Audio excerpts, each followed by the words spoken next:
One day in 1947, computer scientist Grace Hopper discovered that a machine malfunction was caused by a moth that had flown into a relay and been electrocuted, leading to a hardware failure. The word for insect in English is bug, so it later came to be used in computing to mean a program error. Just as no human is error-free, it's perfectly normal for programmers to write bugs. What matters more is how quickly we can find and fix bugs, instead of letting them reach production and having users discover them first.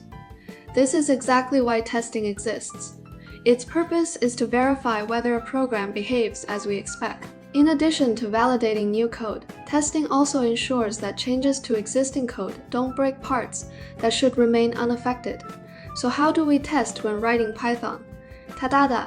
Let's introduce the assert statement. Assert means to assert, and it can be followed by any Boolean expression, an expression that evaluates to true or false. When testing, we place an expression after assert that we believe should be true. If the expression evaluates to true, nothing happens and the program continues running.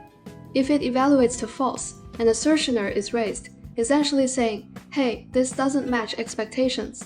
One downside of assert is that once an assertioner occurs, the program stops immediately, so we can't see if other issues exist later in the code. That's why we usually use dedicated testing libraries. These libraries can run multiple test cases at once and clearly show which ones passed and which failed.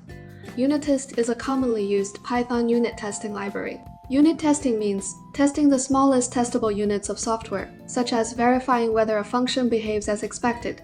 The Unitest library comes built into Python, so no installation is needed, but we still need to import it. We usually place test code in separate files rather than mixing it with the implementation code. This helps keep implementation and testing responsibilities clearly separated. Suppose we previously wrote an addition function called myAdder in myCalculatorPy. We can write test cases for scenarios like positive plus positive or positive plus negative. To test the function, we also need to import it into the test file. If the test file is in the same directory, we can use from filename import function shname or classname. Now we're ready to write tests. Create a class, usually starting with test, and make it a subclass of Unitest. Test case to access testing features. Inside this class, each test case is defined as a method whose name must start with test_tort. This naming is crucial because Unitest automatically discovers methods that start with test before. Writing a test, think about the expected behavior of myAdder. For example, if we pass in 5 and 3, it should return 8. If we used assert, we might write it like this. But since assert stops execution on failure, we can instead use the assert_equal method from Unitest.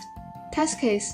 Since our test class inherits from test case, we can call this method directly using self. If the two values are equal, the test passes.